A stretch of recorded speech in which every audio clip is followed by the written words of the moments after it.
It is Tuesday, January 5, and even though the new year is all of 5 days old, I was hard pressed to choose from the liturgy almost of things happening towards the end of 2020 to decide what should be my first recording of the new year.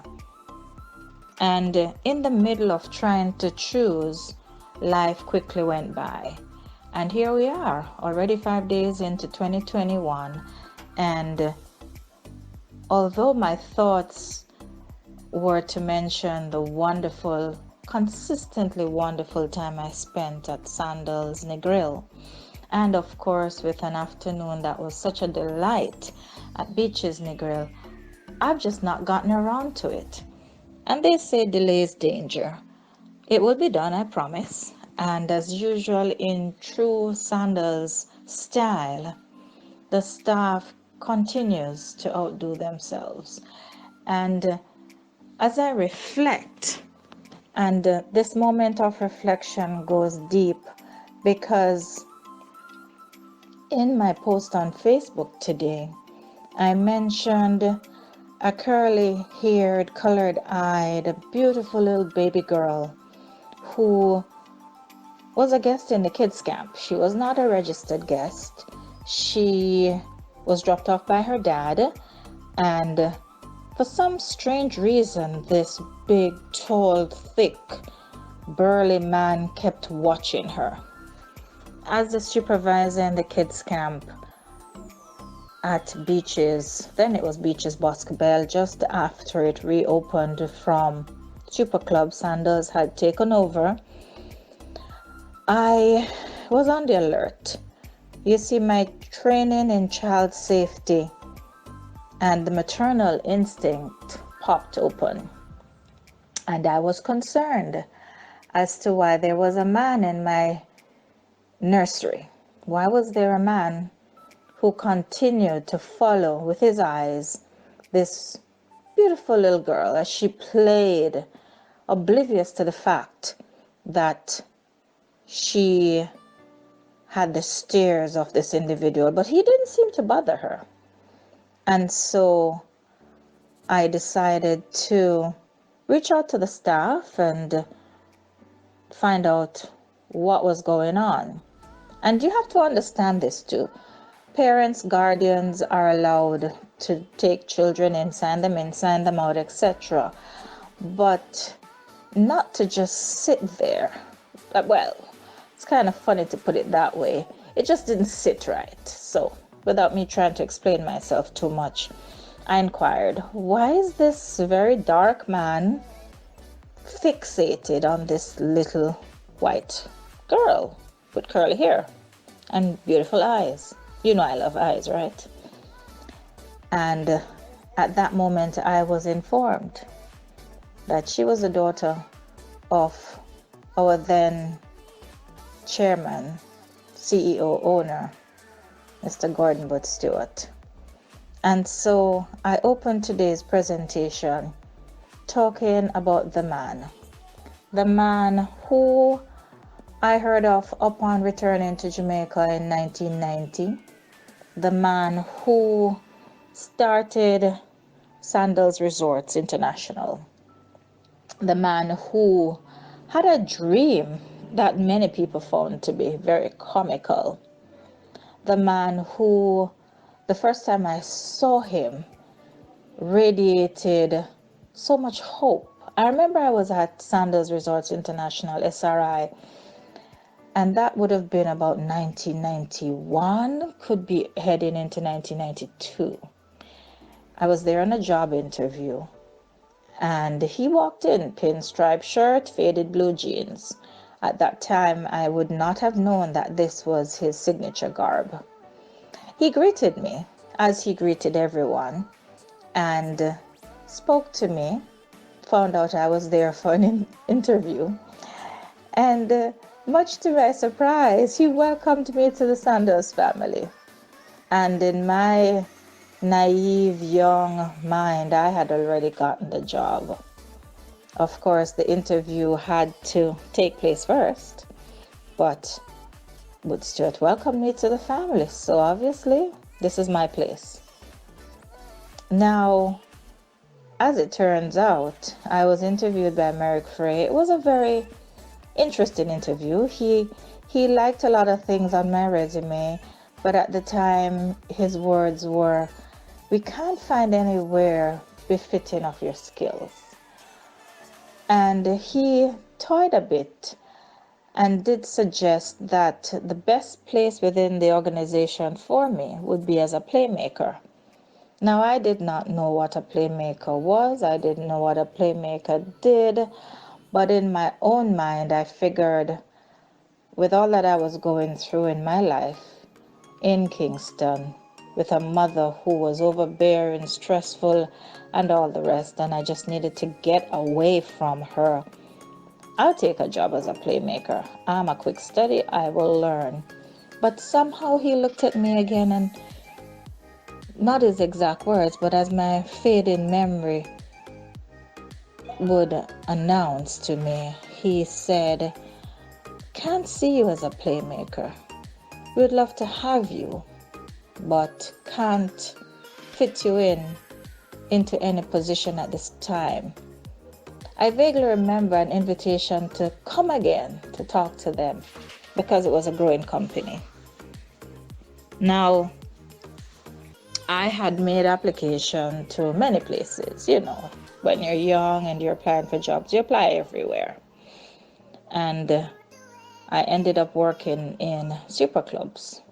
Ironically, though, and I state this simply because it is so profound, I ended up at Hedonism too as an entertainment coordinator, which is the equivalent of a playmaker at Sandals Beaches Resorts. Go figure. But what was more interesting was the fact that Hedonism too sat side and side with Sandals Negril. And being an entertainment coordinator assigned to keeping guests happy, one of my tasks was early morning walks on the beach. It sounds idyllic, but for me it was really a power walk. It was exercise, it was strength training for the legs, and my legs weren't strong. So you can imagine, I'm leading people on the beach and I'm dying, but of course I'm supposed to make them feel like we're all having a good time. And I say this because a great part of the journey took me past Sandals Negril on the beach, looking in at the clients, watching the playmakers, and wishing that I was there instead of here.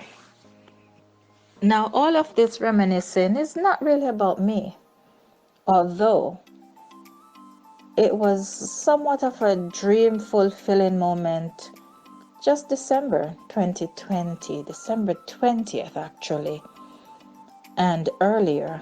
I walked that beach, I sat on that beach, I was a guest at Sandals Negril, and even though it took, oh my goodness, close to 30 years in the making, it felt like coming home.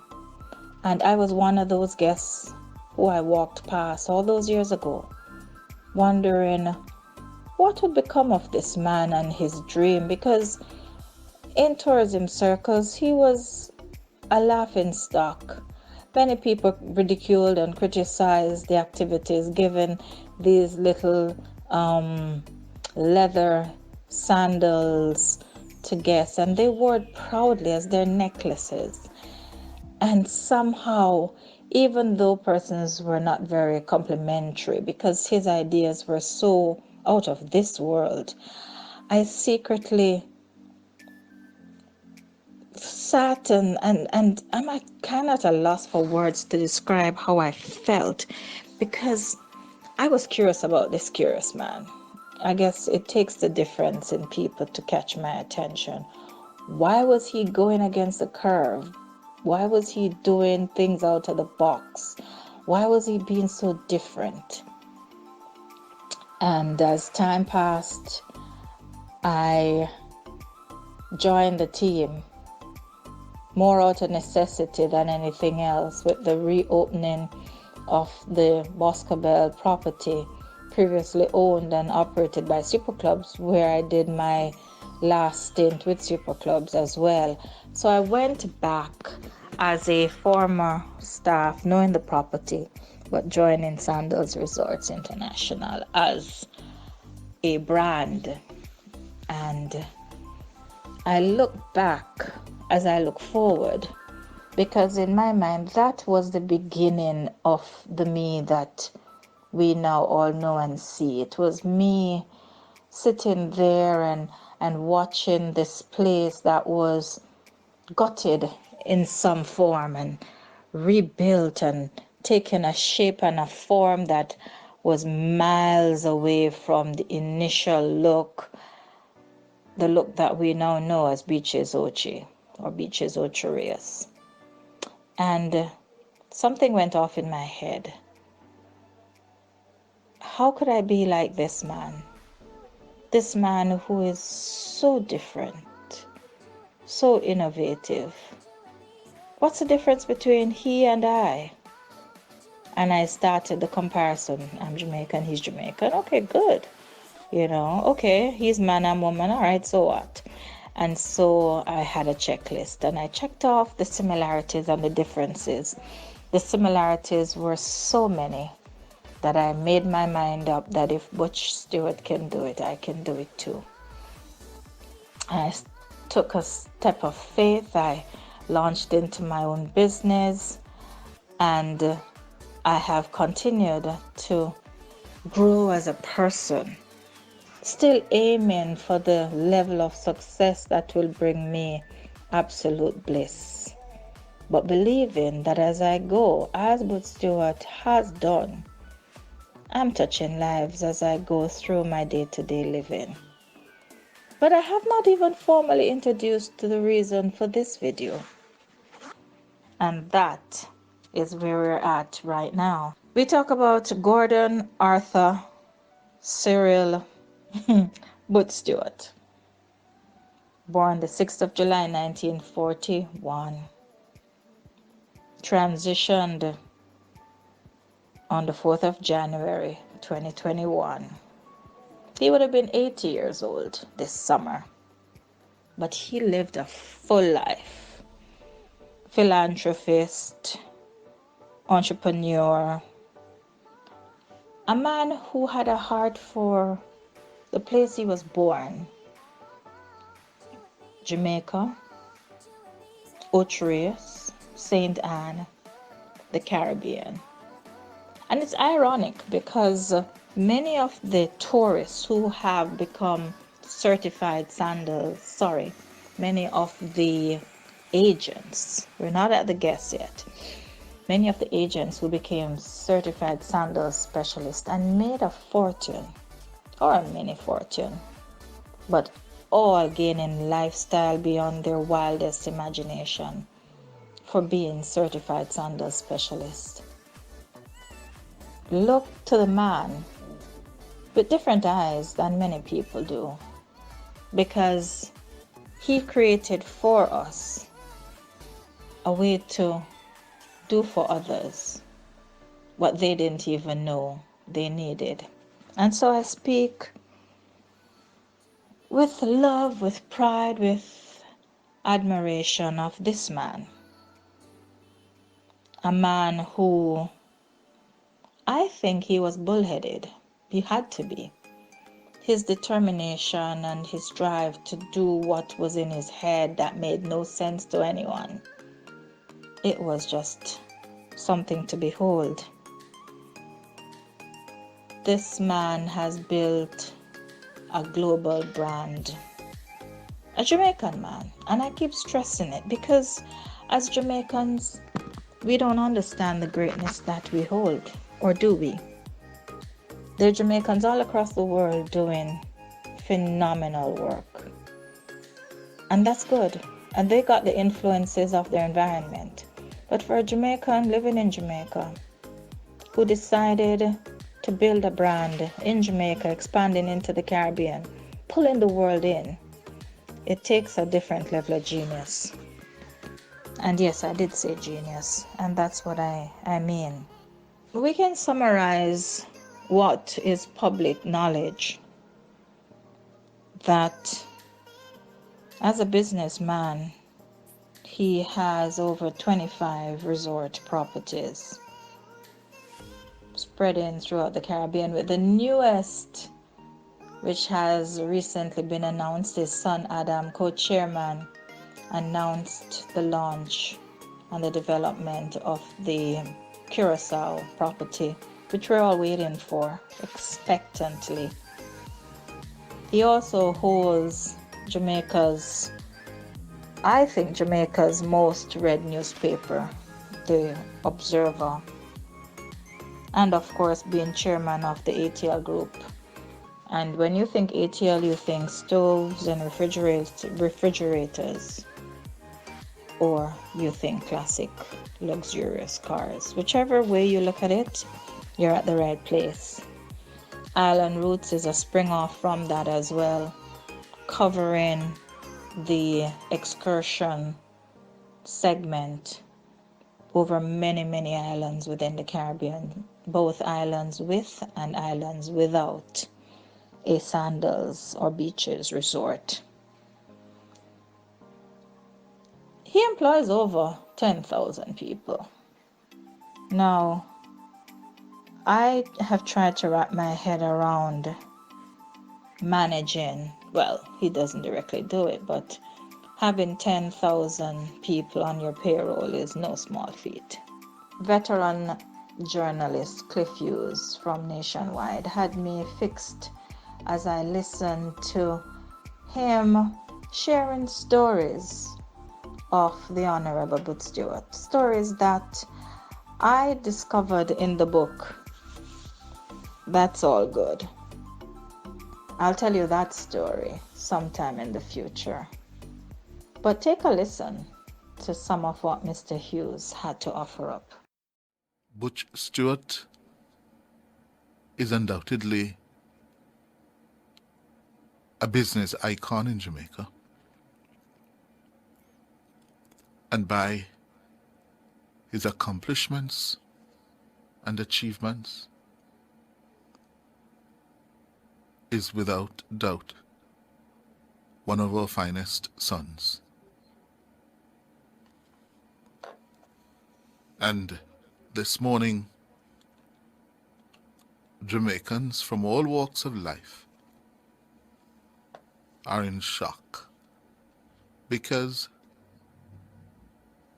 we tend to fall into a habit, a practice, a belief that some people are so ever present. Yes, ever present, that when you hear that they have passed, it's like, what?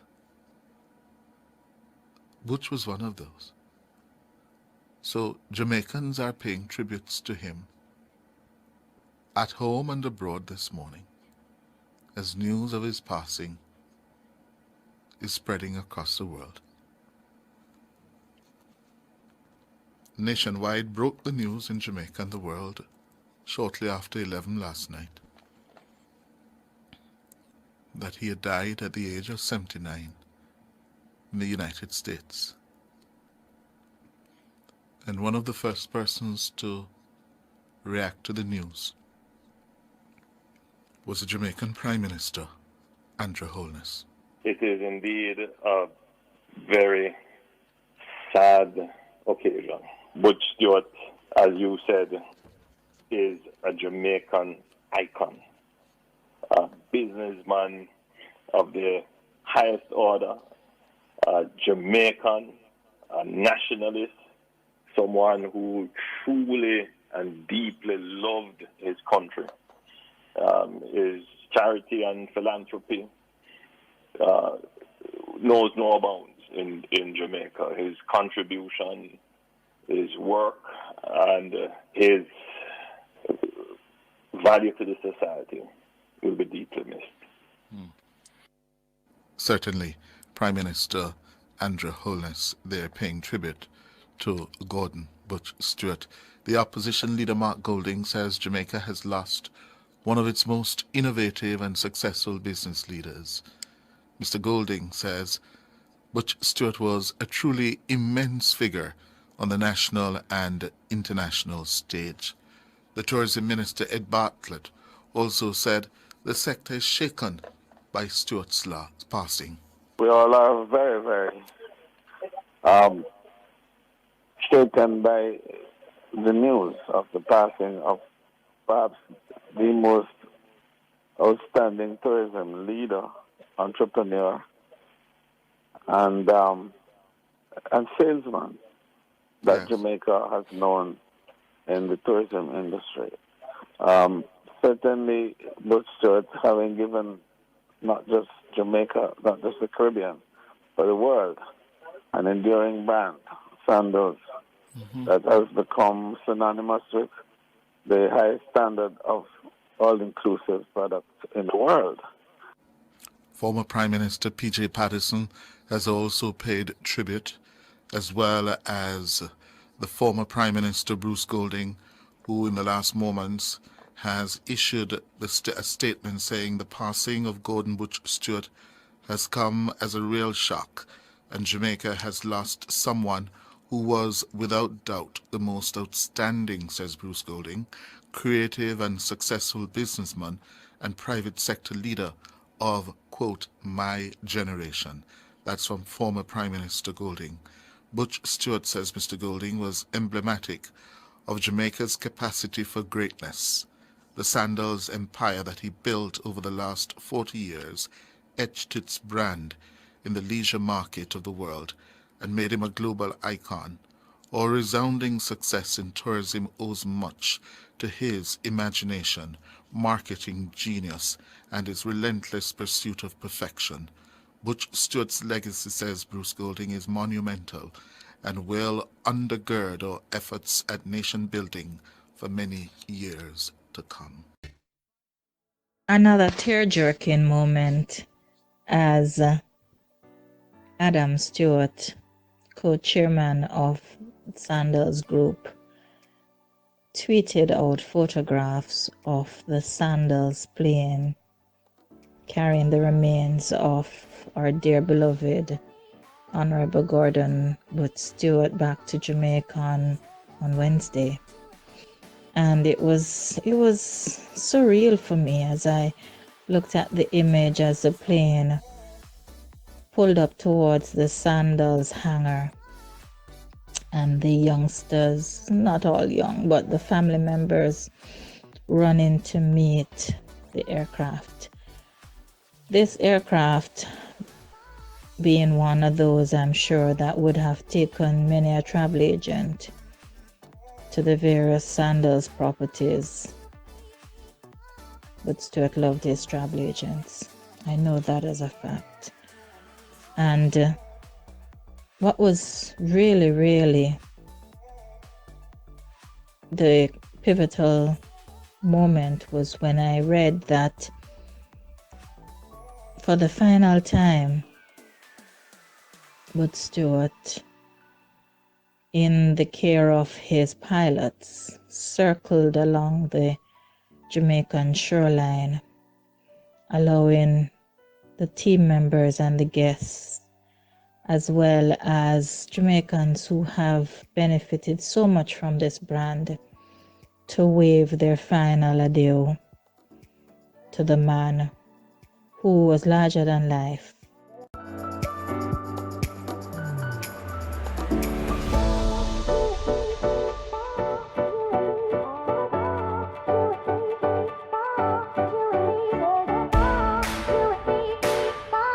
You and me,